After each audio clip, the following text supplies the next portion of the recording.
qui nous amène au sujet chaud du jour. Donc, on va parler du marché immobilier. Prenez un verre avant qu'on parle du marché immobilier parce que ça, là, ça a besoin d'un shot. It's hot. It's burning, like the market. C'est le sujet chaud du jour que l'accession à la propriété devient de plus en plus difficile. Les propriétés ont augmenté depuis le début de la pandémie. Maintenant, coast to coast, au Canada, 54% en termes de valeur. On est, je crois, littéralement dans une crise du logement au Canada. Et les banques font encore de la souscription, approuvent encore des prêts. Donc, j'imagine que vous êtes dans la nerf de la guerre, là, you're in it. Donc, comment tu vois ça évoluer, Marco, dans les prochaines années, les valeurs, le marché, pour les gens qui nous écoutent, le consommateur moyen, comme qu'est-ce qu'il devrait s'attendre, puis qu'est-ce qu'il devrait faire pour pouvoir garder sa maison ou acquérir une maison si on parle d'un premier acheteur? C'est ça, c'est de plus en plus difficile avec les prix qui augmentent. Je pense que ce qui est plus difficile, c'est le surenchère. Il y a beaucoup, il y a pas d'inventaire. Et la demande est très élevée. Ouais. Et donc, des gens, des fois, ils vont acheter à tout prix. Donc, c'est sûr que c'est essayer de contrôler un peu à quel montant ils sont prêts à débourser pour une maison. Comment est-ce que je vois l'économie?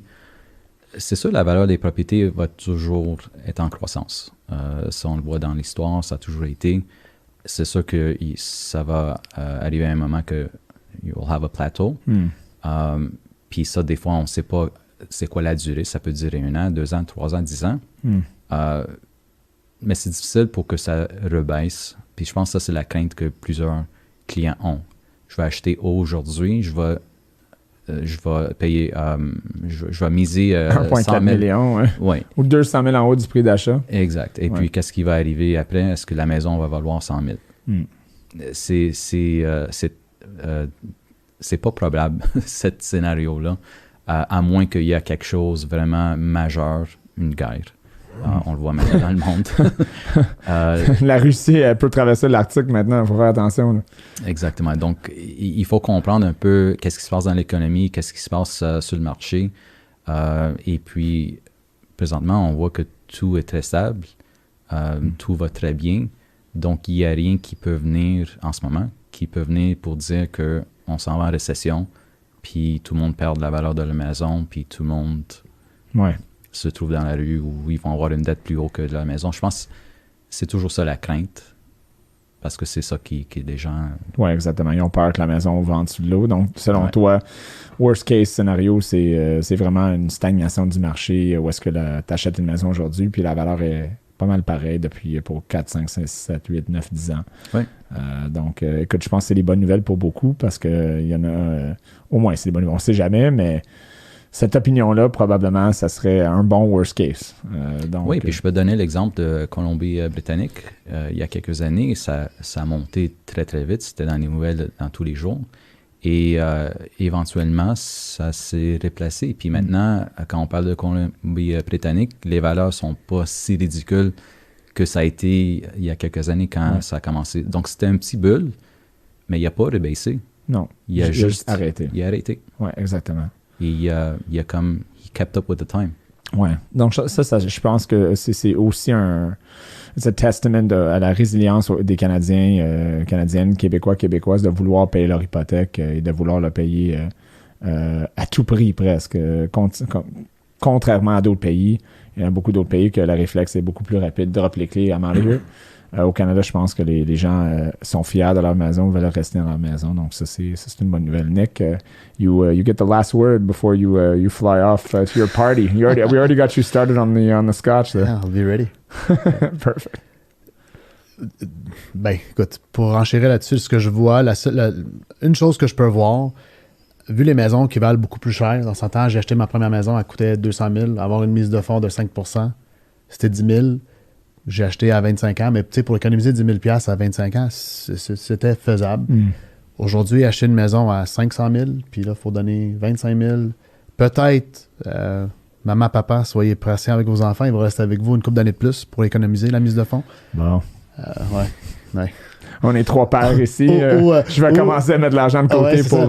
ou soyez prêts à débourser des fonds pour la mise de fonds de vos enfants. Start a house fund. Ouais, parce que ça va être plus difficile d'accéder à la maison, même si le premier acheteur va qualifier. Ils vont peut-être avoir les moyens. Maintenant, on voit les revenus sont plus élevés aussi. Yeah. On sort de l'école avec des bons revenus. Ils vont avoir la capacité, mais là, ils vont pas avoir l'argent. Alors ça peut être un problème.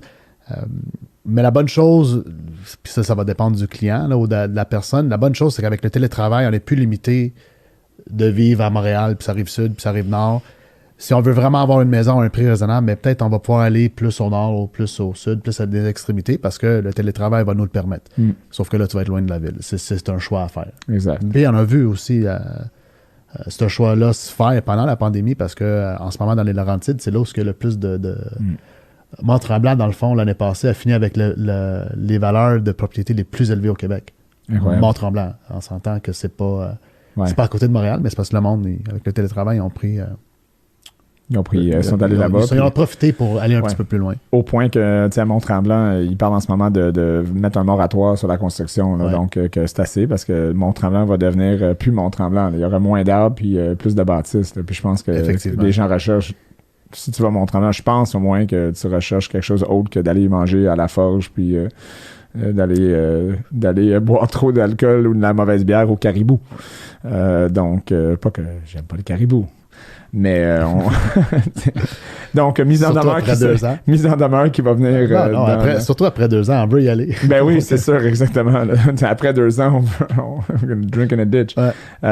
Donc non, mais excellent point, Nick, merci. Puis je pense que le point qu'on retient, c'est que c'est important pour un consommateur d'être certain d'avoir la capacité d'acheter, comme mon Chand a dit, ou s'il réalise qu'il y a l'incapacité, d'attendre et de parler à papa et à maman peut-être pour un fonds de maison. Donc, pour tous les parents qui nous écoutent, malheureusement, be prepared.